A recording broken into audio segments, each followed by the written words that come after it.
Bom, gente, deixa eu fazer.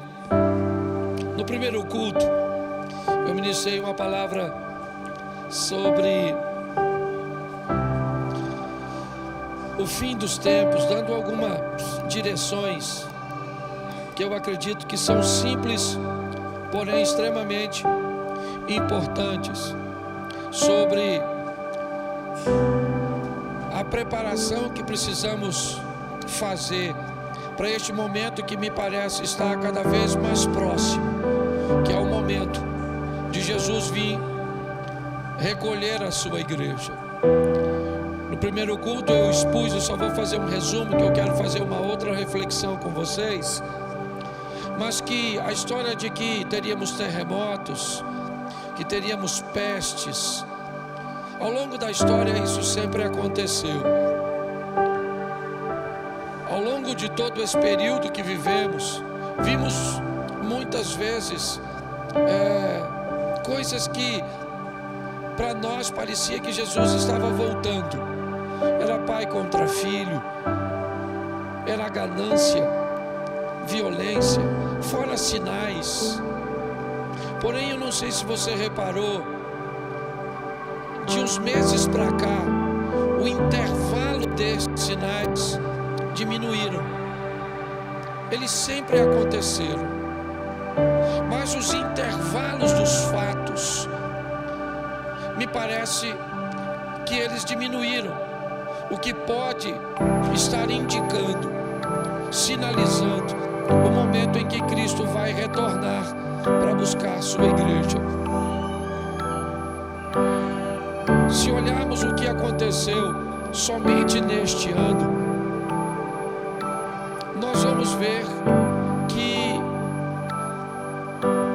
pelo menos acende uma luz de alerta na nossa mente, para fazermos uma manutenção na nossa fé, para estabelecermos para nós um ambiente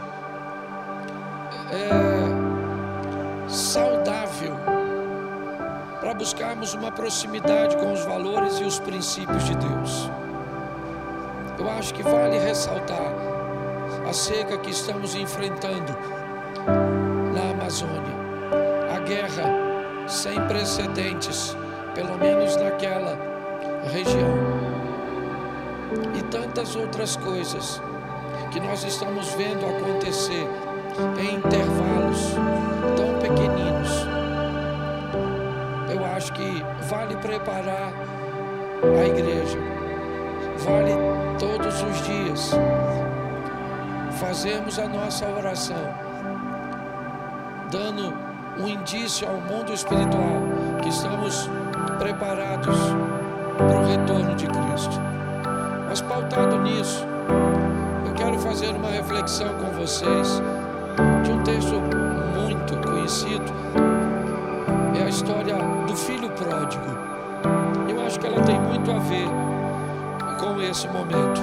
Coloca para mim na tela, por favor, Evangelho de Lucas, capítulo de número 15. Eu vou ser breve, até porque minha voz já foi.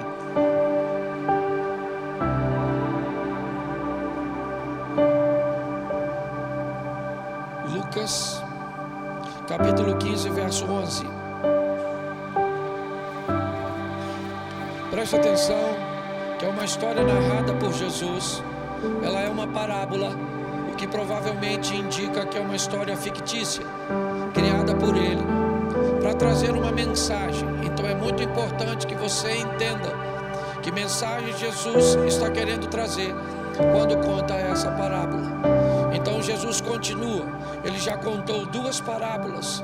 Ele já contou a parábola da ovelha perdida. Ele já contou a parábola da dracma perdida. No Evangelho de Lucas, no capítulo 15, nós temos a história daqueles que se perdem. Mas todas as histórias anteriores a esta, ela teve aquele que se perdeu recuperado.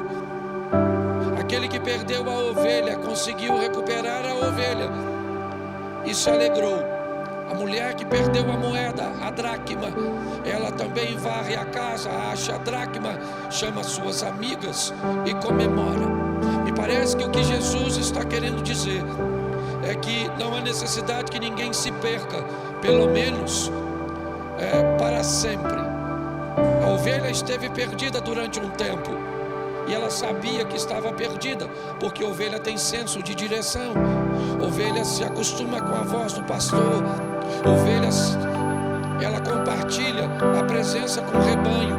Quando ela nota que não há ninguém, não há pastor, não há outra ovelha, não há proteção, ela se sente só. É a primeira história. A segunda história não é ovelha, é uma dracma, uma moeda. Uma moeda se perde e ela não tem senso de direção. Ela não sabe que está perdida. Me parece que a história está falando de que pessoas se sentirão perdidas e outras não. Algumas pessoas saberão que estão no caminho errado e outras não.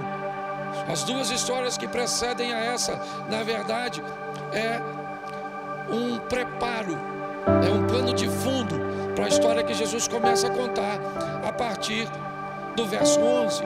Por isso que o texto diz: e continuou. Então o que Jesus vai falar agora?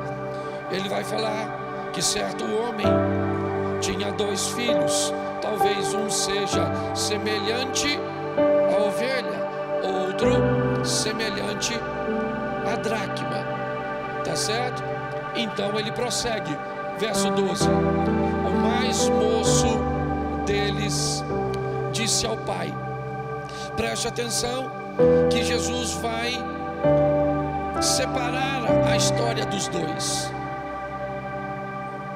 Ele tem 2 filhos, mas 2 filhos diferentes. Eles moram na mesma casa, eles têm o mesmo pai, mas eles são diferentes. Então Jesus, me parece que quer falar da imaturidade do mais novo. O mais novo dos filhos, ele procura seu pai. O que ele vai fazer? Ele vai dizer: pai, eu quero que o Senhor me dê parte dos bens que me cabe. Esse jovem, ele está querendo a propriedade que lhe cabe. Ele conhece seus direitos. Apesar de ele não ter construído basicamente nada, ele tem ciência de que seu pai é um excelente gestor. Ele sabe todas as coisas que o pai tem. Então ele não vai usurpar o pai. Ele vai simplesmente pedir ao pai que dê a ele os recursos que ele tem direito. Porém, todas as vezes que os recursos chegam antes da administração, eles costumam trazer sérios problemas. Todas as vezes que em meio à imaturidade nós oferecemos muita coisa para alguém, ao invés de ajudar essa pessoa, normalmente nós costumamos atrapalhar. Esse jovem, ele está querendo os bens? Não. Tem alguma coisa que ele quer, que ele não ainda, ou ele ainda não revelou, mas ele chama o pai e disse: me dê a parte dos bens que me cabe. Ele quer apenas o que é direito dele. Você pode até dizer: mas pastor, ele não tinha nada, porque o pai estava vivo ainda. Então o pai que definisse. Jesus não questionou isso. Ele procura e diz: me dá parte dos bens que me cabe. É um moço, um jovem que quer isso. Mas preste atenção, porque o verso 12 diz algo que às vezes passa despercebido para algumas pessoas. Vamos lá? E o pai repartiu os bens entre... Preste atenção. Eu não sei se você repara, mas o filho mais velho acaba de receber a parte dos seus bens por causa da iniciativa do mais novo. O texto não diz que o pai dá ao mais novo a parte dele e que retém a do mais velho. O texto diz que o pai reparte entre os 2. Os 2 agora têm direito aos seus bens e vão gerenciar esses bens totalmente diferente. Os 2 estão ricos. São os 2, o pai dessa história, na verdade, é Deus. ele tem 2 filhos e vai mapear o comportamento desses 2. O mais moço na imaturidade, certo? Ele vai desejar obter. Você olha, o temperamento dele é diferente. Ele é aquele que vai em cima do pai, ele diz para o pai: é meu e eu quero. O mais velho não. Ele recebe por causa da iniciativa do mais novo. Mas tem algo interessante no verso 13. Passado não muitos dias, o filho mais moço revela o que ele quer. O filho mais moço não queria dinheiro, ele não queria seus bens. O que ele queria é ver o que estava acontecendo lá fora. Tem um mundo fora da casa do pai. Coisas acontecem lá fora. Me parece que esse rapaz mais novo, ele tem notícia das festas. Ele tem notícia dos fatos. Ele é alguém bem informado. Então, apesar de já ter o que aparentemente ele queria, na verdade ele não quer aquilo. Mas como ele planeja ir para um lugar que só valoriza aquilo, sem aquilo ele não é nada. Ele quer os bens para sair da casa do pai. Porque na casa do pai ele não precisa dos bens, tudo é dele. Então por que ele não vai sem os bens? Porque para onde ele planeja ir, vão avaliá-lo por seu camelo, vão avaliá-lo pela sua túnica, vão avaliá-lo pelos recursos que ele tem. Na maioria dos ambientes, as pessoas são tratadas como especiais pelo que elas têm. Que carro você anda? Qual é a marca que você veste? Posso olhar seu relógio? Porque preste atenção, quando o ambiente que você está inserido te trata como especial pelo que você tem, significa que você não é especial. Especial é o que você tem. Basta que você não tenha mais, que não há nada de especial em você. Se você, para se sentir especial, você tem que ter alguma coisa, significa que você não é especial. Especial é o que você tem. Essa é a grande verdade. Esse menino precisa de dinheiro, sim, ele precisa dos bens, porque ele quer ir embora da casa do pai. E é isso que ele faz. Ajuntando tudo que era seu, partiu para uma terra distante. Ele quer um distanciamento da casa do pai. Sim, do poder do pai, da opressão do pai, porque é assim que muitos veem os limites que o pai estabelece. Não é de hoje que nós estamos vivendo num contexto onde remover, certo, a autoridade é algo que está sendo implantado na cabeça de uma geração. O que é que estabelece limite? Professores, vamos tirar a autoridade deles. O que é que estabelece limite? São policiais, eles vão fazer, certo, algumas apresentações no ambiente de mídia, onde comparam um bandido e um policial ferido e vão perguntar à sociedade quem deve ser socorrido primeiro, e a grande maioria vai votar no meliante ao invés. Há um ambiente, a desconstrução da autoridade dos pais, pastores, professores, policiais e qualquer outra instituição que pregue, que divulgue qualquer tipo de limites. Esse mundo, ele não é novo. É para ele que aquele rapaz quer ir. Uma terra distante, longe dos valores do pai, longe do amor ao próximo, perto do sexo com o próximo. Se esse próximo é seu cônjuge ou não, não é a questão. Se ele é maior de idade ou não, não é a questão.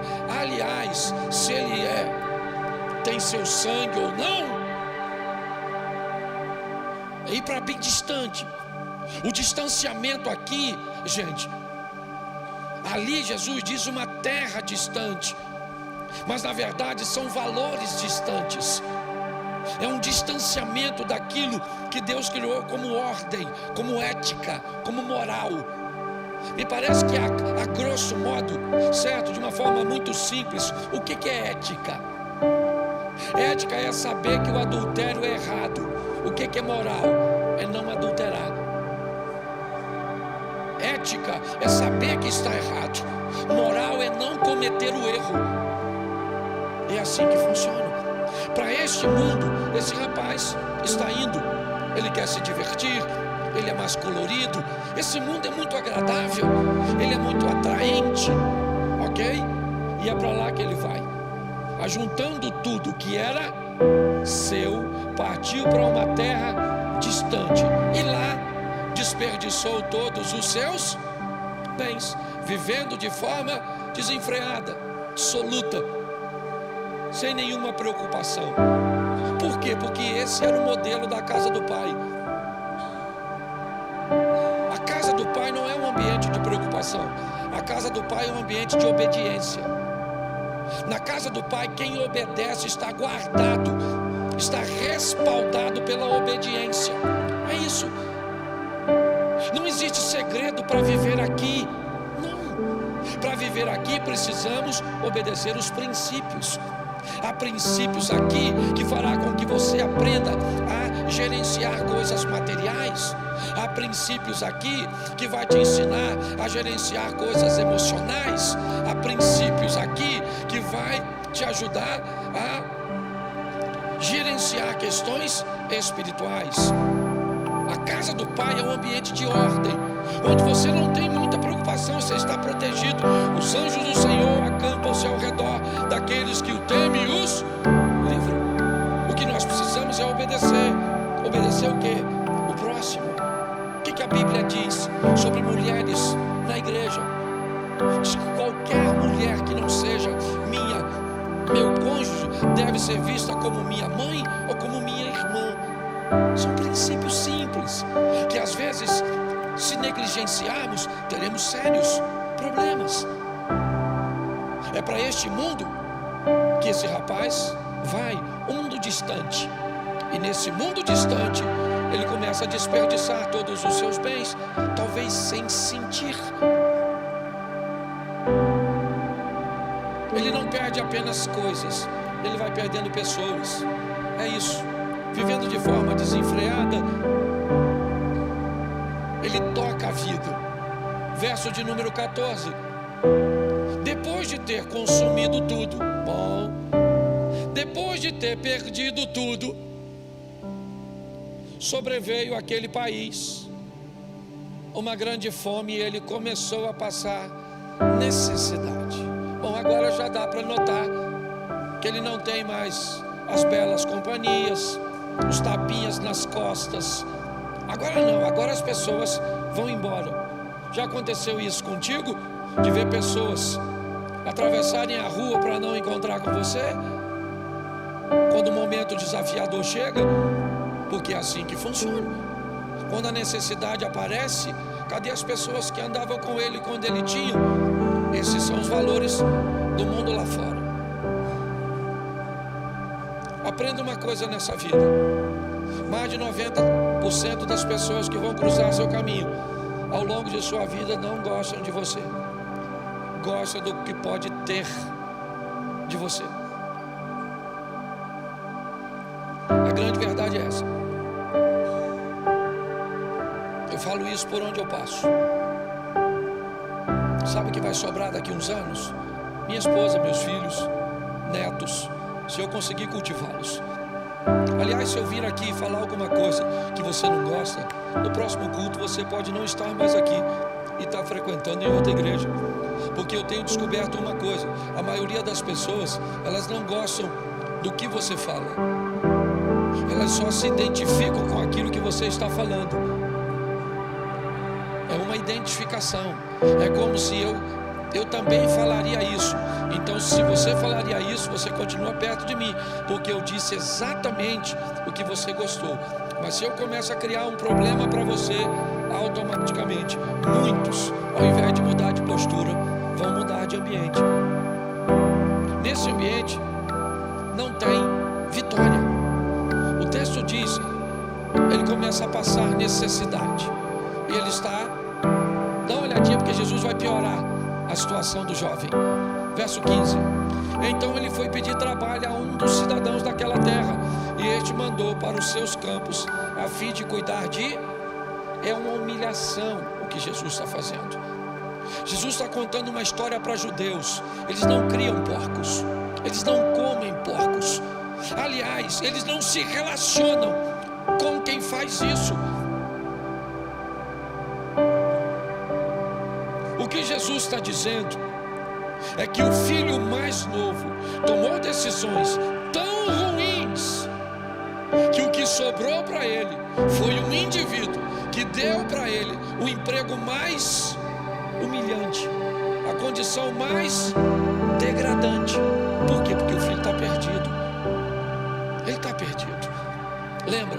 Ele é a ovelha de Lucas 15. Ele está perdido, ele está sozinho. E nesse ambiente, na terra distante, cuidando de porcos, olha o que Jesus diz que vai acontecer. Ali ele desejava alimentar-se das alfarrobas que os porcos, mas ninguém lhe dava. Preste atenção. Agora Jesus humilhou, cara. Se o porco não era algo importante para um judeu, Jesus está dizendo que o porco comia e ele ficava com fome. O que significa que o porco, na história, é mais importante do que ele. Quem é esse cara? Ele é o jovem. Ele é o moço, filho de Deus, viu, gente? O pai dele é Deus. Mas por que o pai dele deixou acontecer tudo isso com ele? Não deixou nada. Não deixou. Você quer saber por que Deus deixou você casar com esse homem? Você quer saber por que Deus deixou você casar com essa mulher? São essas suas perguntas de verdade? Você quer saber onde Deus estava quando você se casou?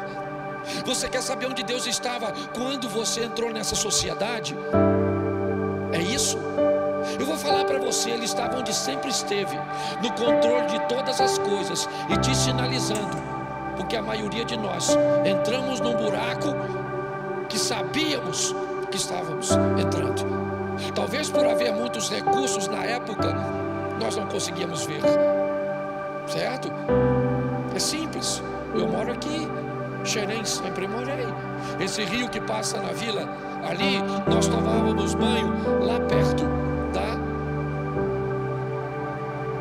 represa. Tínhamos uns 4 ou 5 meninos, e nós tínhamos algumas máximas muito importantes para tomar banho de rio. Primeiro, se o poço era novo, nenhum dos meninos mergulhava assim que chegava. Havia sempre um reconhecimento, principalmente se a água tivesse turva. Não interessa se o poço era novo ou não, todas as vezes posterior a uma tempestade, nenhum dos meninos mergulhava também. Sempre aprendemos que todas as vezes que chovia muito, o volume da água escondia pedras que sempre estiveram lá, mas que naquele momento não eram vistas. Pastor, o que o senhor está querendo dizer? O que o senhor está querendo dizer? Eu estou querendo dizer que dependendo do que esteja na sua mente, dependendo do seu nível de desejo naquele momento, de emoção naquele momento, ele pode encobrir coisas que sempre estiveram ali, mas você não teve o cuidado, ao invés de mergulhar, de entrar na água com um pouco mais de cuidado, buscar, mesmo que não estivesse vendo, buscar uma maneira de tatear para ver se não havia um obstáculo, uma pedra que se você mergulhasse de cabeça, poderia quebrar seu pescoço. Mergulhe de cabeça na igreja, sem conhecer pessoas, e já já você está desviado. Mergulhe de cabeça em amizades e confie em pessoas sem observar, e já já você não quer mais amigos. Faça sem ter o cuidado para você ver. Muitas pessoas casam errado porque o que é paixão é desejo. O que é isso? Isso é o volume. Todas as vezes que os recursos são muitos, ele sobrepõe os defeitos, as crises. É mais ou menos assim.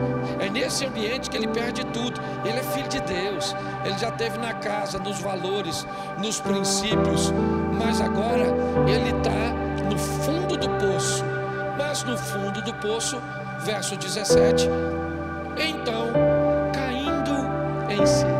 Psicólogos dizem, e profissionais da área emocional dizem que a maior queda que um ser humano pode ter é em si mesmo. Por quê? Porque a percepção precede a mudança. Você nunca vai mudar se você não perceber que precisa de mudança. E quando você percebe que precisa de mudança, você vai encarar duas fases. Primeiro, a fase da desculpa. Quando você sente que precisa mudar, você olhou para si mesmo e descobriu, certo, que tem algumas coisas em você que precisa mudar. Então, você pode criar uma desculpa para não mudar. O que era uma desculpa? Presta atenção. Quando eu vou descobrir, eu estou tirando de cima. É mais ou menos assim. Quando eu me desculpo, é como se eu estivesse buscando alguma coisa para cobrir algo que eu não quero ver. Às vezes sou até capaz de ver. Às vezes você está dirigindo e alguém entra no seu retrovisor, num ponto cego. O que é um ponto cego? É um ponto no seu retrovisor, cujo qual, mesmo que você esteja olhando, ele não é capaz de alcançar. Hoje muita gente tem coisas visíveis e que são colocadas propositalmente num ambiente invisível porque não querem ver. Quando você percebe, ou você se desculpa ou assume responsabilidades. É assim. Quebrou, quebrei. Quem colocou? Não interessa. Por que quebrou? Eu passei e esbarrei. Mas você é culpado? Não, eu sou responsável. Quem quebrou fui eu. É tão difícil fazer isso para algumas pessoas que elas são capazes às vezes de quebrar e de botar direitinho e sair fora, porque não querem assumir responsabilidade. Isso aí. Tá lá, caindo em si. Olhou para si mesmo e disse: fiz besteira. Olhou para si mesmo e o pai está onde? Onde sempre esteve. A casa do pai está legal, o pai está feliz, o pai está em ordem, está tudo direitinho na casa do pai. Eu preciso que você entenda isso. Quando você sai da ordem da casa do pai, do caminho do pai, ele continua em ordem. Você que se desvia. Ele agora cai em si e começa a olhar para si mesmo. E ele diz: quantos trabalhadores de meu pai têm pão com fartura, eu aqui estou morrendo de fome. Ele percebeu que fez alguma coisa errada. É uma excelente oportunidade para Satanás trazer agora uma depressão, agora um sentimento de culpa tão grande que, como Judas, vai tirar a vida, como Saul. Pare e pense. Nesse ambiente agora, ele começa a olhar para a casa do pai e ele diz: quantos trabalhadores na casa do meu pai tem pão com fartura, e eu aqui, lá na casa do meu pai, certo? Está tudo em ordem, mas eu aqui estou morrendo de Verso 18: vou me arrumar, voltar para o meu e lhe dizer o que? Pai, pequei contra e diante do... Verso 19: já não sou digno de ser chamado teu, trate-me como um dos teus trabalhadores. E caiu em si, resolveu reposicionar. A história está garantida, ovelha resgatada, dracma resgatada, o filho também vai ser resgatado, sim ou não? Ele simplesmente se perdeu. Foi um ambiente temporário, uma falta de lucidez. Então ele agora vai para o pai dizer que ele cometeu erros. E quando ele vai para o pai, verso 20: e arrumando-se, foi para o seu, e vinha ainda, ele estava distante, mas o texto sugere que tinha alguém que estava olhando para o distante, aguardando alguém vir. Quem era esse? O pai. O pai está distante, esperando. Meu filho vai voltar.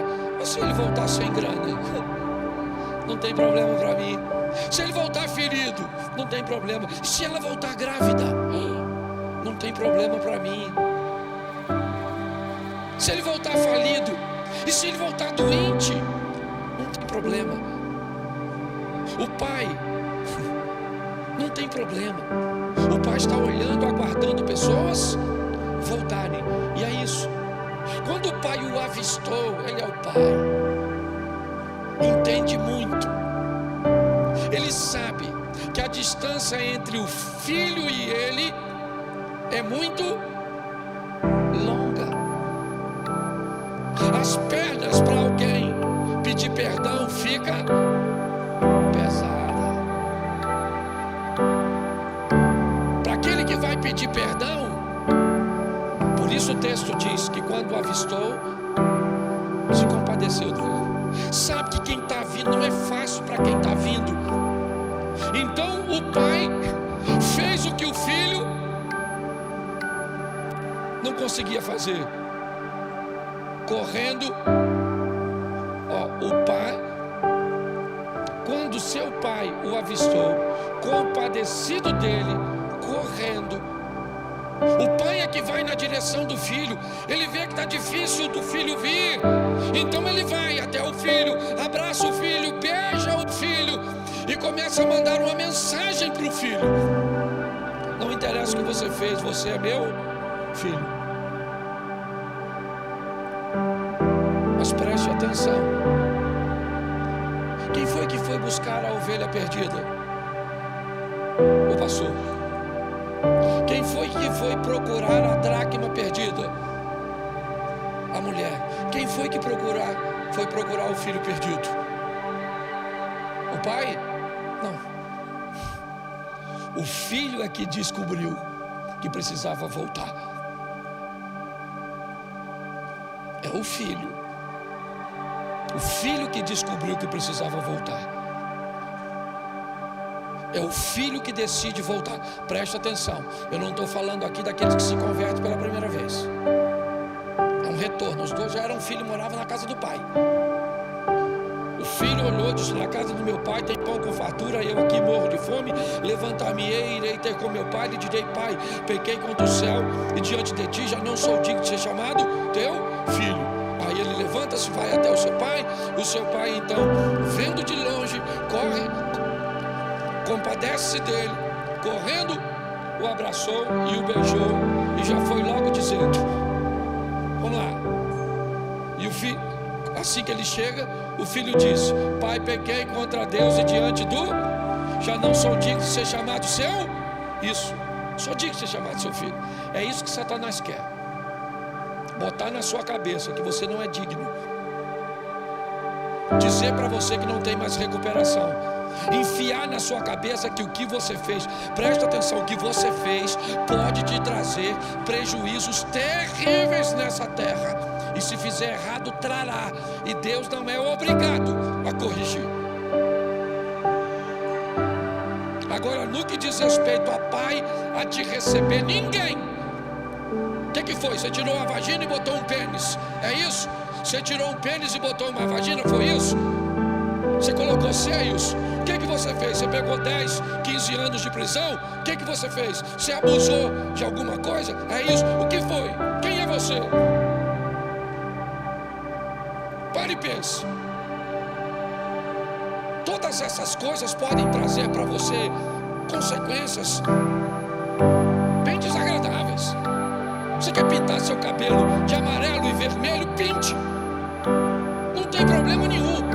Agora, quem quer pintar o cabelo de amarelo e vermelho, se vai para a rua, tem que entender que cabelo não nasce amarelo nem vermelho. Então gente vai olhar para você, aí você pergunta: o que está olhando? Olha, é lógico que eu estou olhando esse cabelo na sua cabeça. Isso não significa que eu sou preconceituoso, eu só achei diferente. Entendeu? Tem gente que vem para a igreja com as roupas 3, 4 tamanhos acima do dele. Se acender uma tocha assim, vai pro céu. É estranho. Tem uma velha que vem na igreja bagunçada, vestidinha de tchutchuca. Nós não olha, porque é diferente. Não tem problema nenhum você querer ser diferente.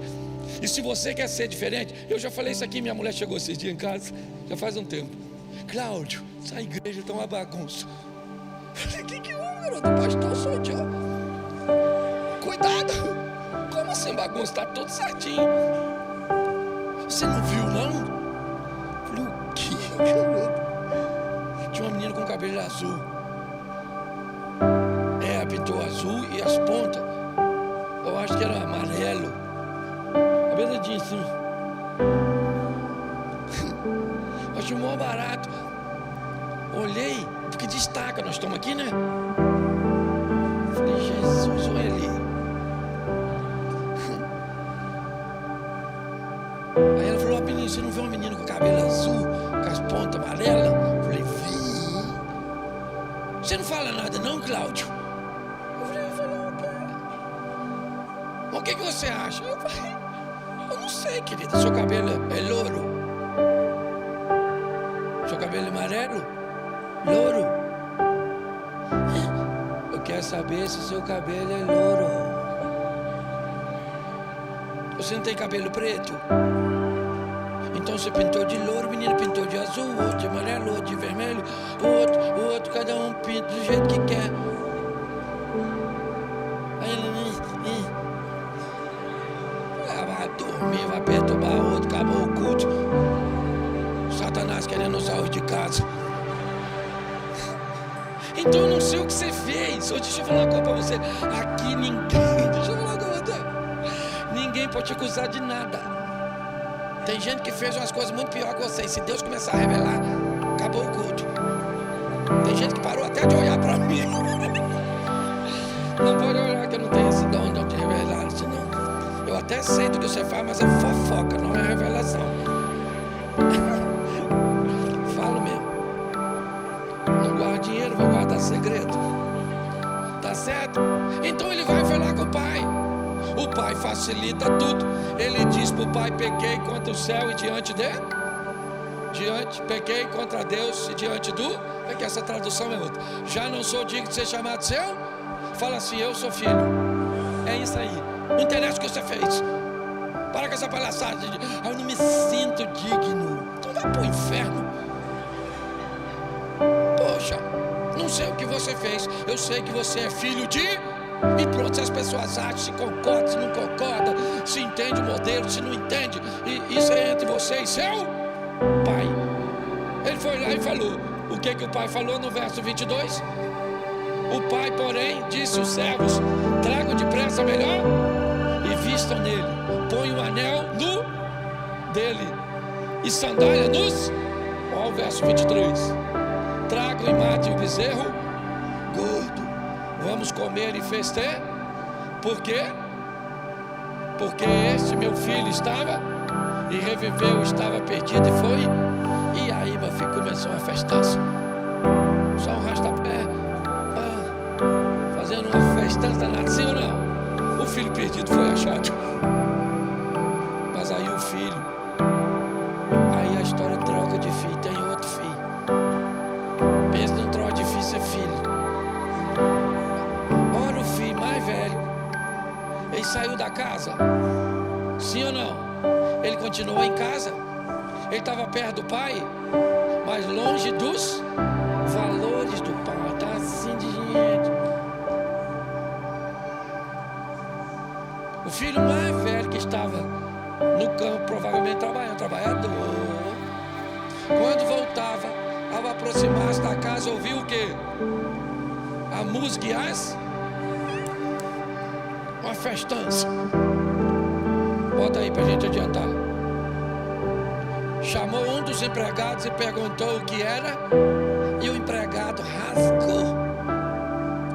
O empregadinho fofoqueiro. Seu irmão voltou. Por tê-lo recuperado com saúde, o pai mandou matar um bezerro gordo. Tem uma festa, o crente, tem uma festa aí, ó. Seu irmão voltou, ó. Durinho que nem um coco, descalço. Seu pai mandou fazer uma festinha. Olha o filho dentro de casa. O filho mais velho se indignou e não queria entrar na festa do mais novo. Falou, não vou entrar não. Certo? Não gostei dessa festa. Bom, a história dele também não é muito boa. O filho mais novo, ele é impulsivo, ele é imaturo. O filho mais velho é inflexível, ele é religioso, ele é duro, ele olha para o irmão, certo? Ou para a situação que o irmão está vivendo lá dentro. E o irmão foi alguém que aproveitou a vida de forma errada, sim, aprendeu com seus erros, mas voltou para a casa do pai. Mas o mais velho, ele diz, eu não entro. Então o pai saiu. O pai saiu para buscar o primeiro. Se compadeceu dele, correndo, o beijou. Mas esse não precisa de beijo. O modelo com esse é diferente. Então, saindo o pai, procurava convencê-lo a entrar. Olha só, o pai começa a ir lá fora e tentar convencer o filho mais velho a entender a imaturidade do mais novo. Ele está de volta, verso 29. Mas ele respondeu ao seu pai, faz tantos anos que eu sirvo e nunca transgredi um mandamento seu, mas o Senhor nunca me deu um cabrito sequer para fazer uma festa com os meus? Lembra do verso 11? E o pai repartiu entre eles. No verso 11, o filho mais velho recebe também seus direitos. O mais novo joga tudo fora. E o mais velho nunca utilizou. Nunca.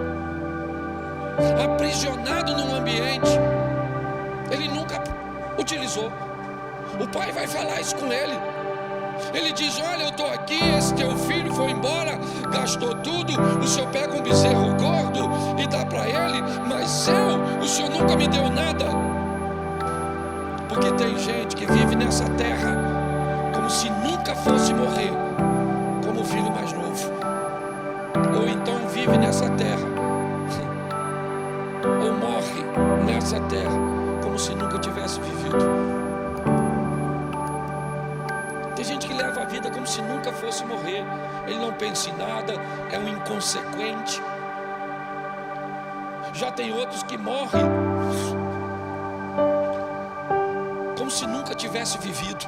Não deixou um filho, não deixou um legado, não deixou uma história, não deixou nada. E a história dos dois: nunca me deu um cabrito sequer para fazer uma festa com os meus amigos. Aí o pai: vamos lá. Mas quando veio esse seu, ele nem chama de irmão. Seu ódio é tão grande pelo garoto que teve coragem de fazer o que ele nunca fez, de ir onde ele nunca foi, de sofrer o que ele nunca sofreu. É assim, a vida é desse jeito. Tem gente que vai quebrar a cara, mas viveu, sofreu, aprendeu, casou, divorciou, faliu. É assim que funciona, mas aprendeu. Tem outros que nunca teve a coragem de viver. Beleza, desde que você entenda seu modelo. Ele disse: veio esse seu filho que sumiu com os bens do Senhor, gastando tudo com prostitutas, e o Senhor mandou matar o bezerro gordo para ele. O que o filho está dizendo é uma injustiça. O Senhor premiá-lo e eu nunca ganhei nada. Ah, é? É isso? É o que ele está dizendo. Ele foi lá, viveu tudo isso e eu nunca vivi nada. Verso 31. Então o pai lhe respondeu: meu filho, você está sempre comigo e tudo que eu tenho é. E se você não usou, o problema é de quem? Seu. Para chegar com o evangelho aqui, nós chegamos por homens valiosíssimos. Sabe, pastores sofreram muito para se ter uma estrutura de som como essa que nós temos hoje com facilidade. Eles viveram o ministério inteiro. Hoje eu estou como presidente do Conselho de Pastores do Rio de Janeiro. Menos de 2% dos pastores têm a estrutura. Igrejas têm a estrutura que nós temos. Para os caras chegarem e nos trazerem até aqui, porque foi eles que nos trouxeram. Ministérios como Assembleano, Batista, Metodista e entre outros. Eles cavaram e construíram uma história para nós chegarmos aqui. Então eu não culpo eles, não. Eles utilizaram o que tinham à mão, mas praticamente mataram a igreja no que diz respeito à vida com Deus, a construir uma vida com Deus sadia, sabe? Porque se não sabe lidar com a televisão, ela é pecado. Se não sabe lidar com o teatro, ele é pecado. Se não sabe lidar com músicas, elas são pecados. Esse ambiente construiu a história do filho mais velho, que sempre teve tudo e nunca usou nada. Essa é uma história de extremidades. O que a Bíblia está querendo dizer é: meu filho, viva com equilíbrio aqui dentro, não precisa ir lá fora. Meu filho, tira essa religiosidade de você. Eles não fizeram por mal, não, sabe? Lembra do seu pai? Meu filho não vai lá fora, meu filho não vai lá fora, meu filho não vai lá fora, meu filho não vai lá fora, porque o velho do saco está lá. Lá está o boi da cara preta. Porque se eu não consigo manter você aqui dentro, eu crio um perigo lá fora para manter você aqui. Não é assim que funciona. O pai falou: tudo que eu tenho é seu. Se você não usa, o problema é seu. Entendeu, crente? Ah, pastor, não fala isso para a igreja, porque um montão de gente se perde. O que você quer então? Então eu vou hipnotizar você. Isso é para mim. Isso, faz tudo que eu mando. Isso, vai viajar. Me pergunta se pode. comprar, me pede autorização. Vai casar aqui, ó. Eu tenho minha vida para tocar. Meu papel é instruir aqui. Vamos acabar aqui, já está em cima da hora. Bota aí, irmão. Mas era preciso festejar aí, porque este teu irmão estava perdido e foi. Bota aí, mais um. Ou termina aqui. Termina nesse? Isso, presta atenção. Mas era preciso festejar e alegrar-se, porque o seu. Bom, o outro disse o quê? Esse teu? Aí o pai devolveu. Era preciso alegrar-se, porque este, seu irmão, menino. Lembra da mãe quando você brigava com o irmão? Que botava, abraça. Abraça! Vai fazer as pazes agora. Eu uma vez amarrei meus 2 filhos. Brigava tanto que eu falei, você quer ver? Um não acorda, para abraçar o outro.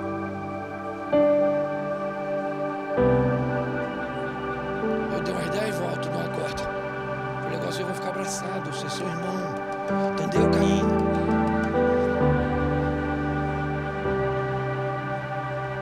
Nunca mais brigaram. Deu uma agonia nele, menino. Quase que o menino passou mal, botou o desenrolar tudo. Quase que tinha que levar ele para o médico. Então deixa eu falar uma coisa para você. Se você não sabe usar a liberdade que Deus te deu, isso não é problema meu. Entendeu? Estou cansado de falar isso. Eu entro na internet e o cara diz assim: homem casado não pode ter amiga mulher.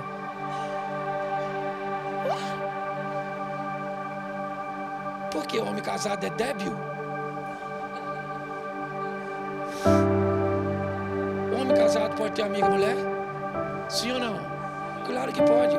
Só que o homem casado não pode ter nenhuma outra mulher conversando com ele coisas que só a mulher dele pode conversar. Ele tem que botar todo mundo.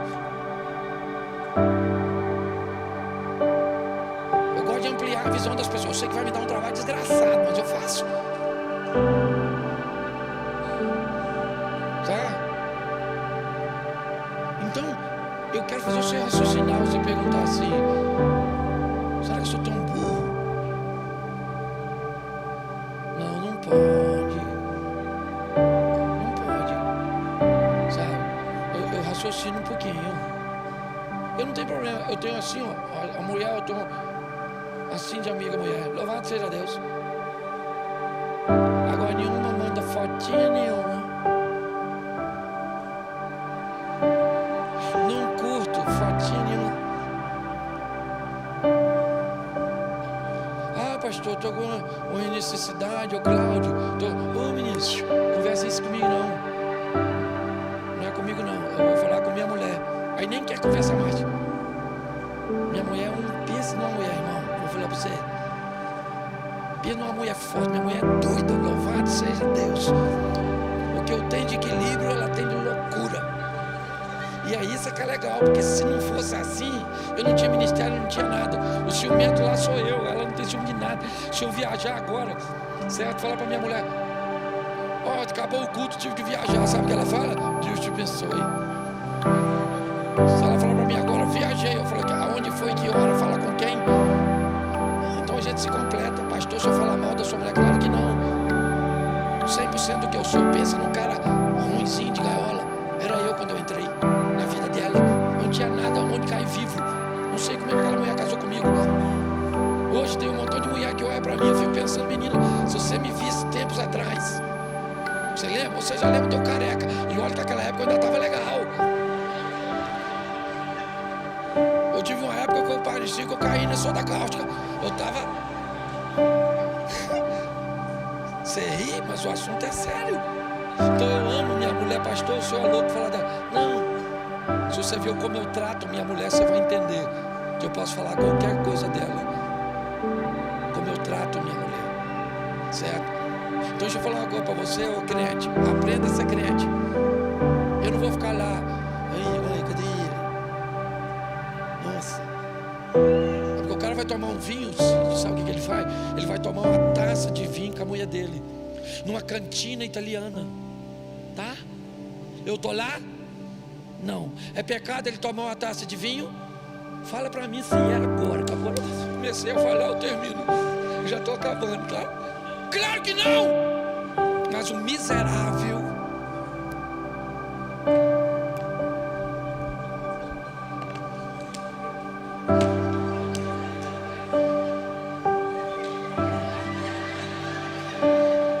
e posta. Aí o pastor que não bebeu, não estava na cantina e nem fez amor naquela noite, o que ele fez? O miserável. Aí vem assim de crente, olha lá, pastor, viu só aqui. Eu falo, Senhor, dá ele de presente para o Satanás. Então eu não vou cercear pensamento de ninguém, meu irmão. Aprenda a ser marido, aprenda a ser mulher, aprenda a ser filho, aprenda a respeitar as pessoas, aprenda a viver com Deus. Você faz parte de uma igreja que tende a amadurecer pessoas. Você está entendendo? Não joga a sua responsabilidade em cima de mim. Seu nome está rolado com o meu.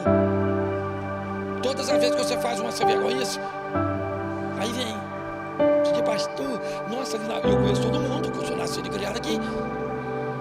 Pastor, aquela irmãzinha lá da igreja saiu, montou numa moto, sim, pastor. Foi lá pro escuro. O que você acha que eu fui fazer? Eu falei, fora. Nossa, uma irmã de oração. Então não me culpe pelo comportamento dos outros. Aqui a gente prega a verdade. Não bota medo em ninguém, não. O que eu posso te avisar é uma coisa: com esse comportamento, quem fizer, ó, não vai para lá. Aí é fogo, enxofre. Pastor, tem isso? Eu falei, a Bíblia diz que tem, não fui lá para ver. Mas fica à vontade. Então fica de pé. Eu sei que está visitando, tá bom? Perdão, que hoje eu não tomei meu remédio.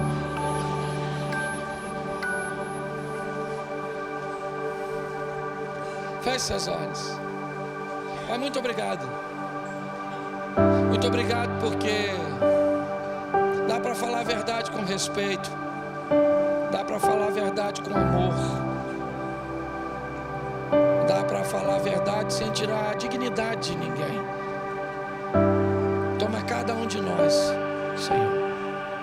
Costumamos às vezes ressaltar o defeito dos outros para que Ele encubra o nosso.